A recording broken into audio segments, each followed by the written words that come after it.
Nous avons été reçus, c'est-à-dire une délégation du Parti Les Démocrates conduite par le deuxième vice-président du parti, l'honorable Mironi Achadi, président du groupe parlementaire des démocrates. Nous avons été reçus par les ministres de l'Intérieur et de la Sécurité publique et par le ministre de la décentralisation.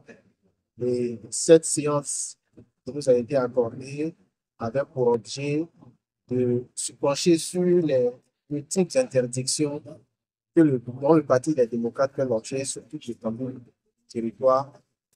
L'interdiction de manifester, interdiction de se réunir, interdiction de tenir des activités des réunions avec les militants sur la base, la plupart du temps, de motifs injustifiés.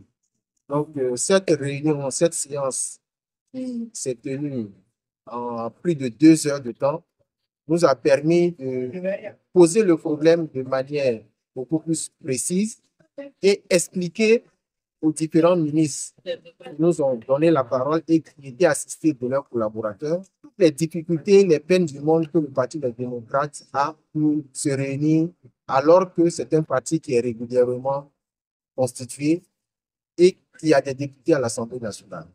Alors, au terme de cette séance qui a duré plus de 2 heures selon moi, les ministres en question ont dit qu'ils nous ont compris. On dit qu'ils se réuniraient ensemble avec leurs collaborateurs et rendraient compte aussi au chef de l'État des difficultés que le parti, les démocrates, rencontrent. Ils ont fait des suggestions. Nous avons aussi fait nos suggestions en conformité avec la charte des partis politiques, en conformité avec la loi sur le statut de l'opposition, qui reconnaît au parti de l'opposition le droit de se réunir, le droit de manifester, avec l'assistance des forces publiques. Donc, nous restons à l'écoute. Les ministres ont promis nous revenir incessamment après que compte rendu ait été fait au chef de l'État, au président de la République, et après une réunion de travail pour nous faire des suggestions, mais surtout avec l'objectif de respecter l'équité, parce que ils ont eux-mêmes, à la limite, reconnu que ce que nous dénonçons, c'est l'absence d'équité dans le traitement qui nous est infligé par les maires et les préfets. Et nous avons estimé que si l'équité doit être respectée, il ne faudrait pas que la loi soit violée. Parce que le parti politique, les démocrates, est un parti qui n'a jamais été auteur de troubles à l'ordre public. Dans aucune des manifestations par le passé qui ont été tenues par le parti des démocrates, on n'a jamais constaté un trouble à l'ordre public. Il n'est pas possible aujourd'hui d'interdire au Parti des démocrates le droit de se réunir sous quelque prétexte que ce soit, si ce n'est pas celui du trouble à l'ordre public qui n'a jamais existé par le passé.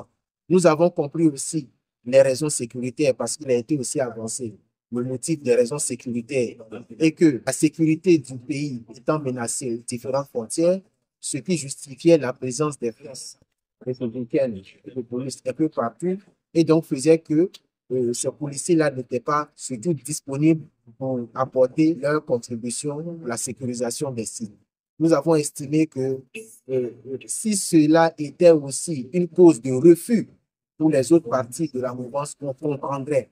Mais on ne peut pas nous interdire de nous réunir et accorder dans le même temps le droit aux partis de la mouvance de se réunir si effectivement le motif de l'absence d'éléments de la police qui sont beaucoup plus mobilisés aux frontières est posé. Donc, c'est le problème d'équité qui a été avancé et nous sommes confiants que le Parti des démocrates pourra vaincre la résistance des maires et préfets qui agissent de manière discriminatoire et arbitraire.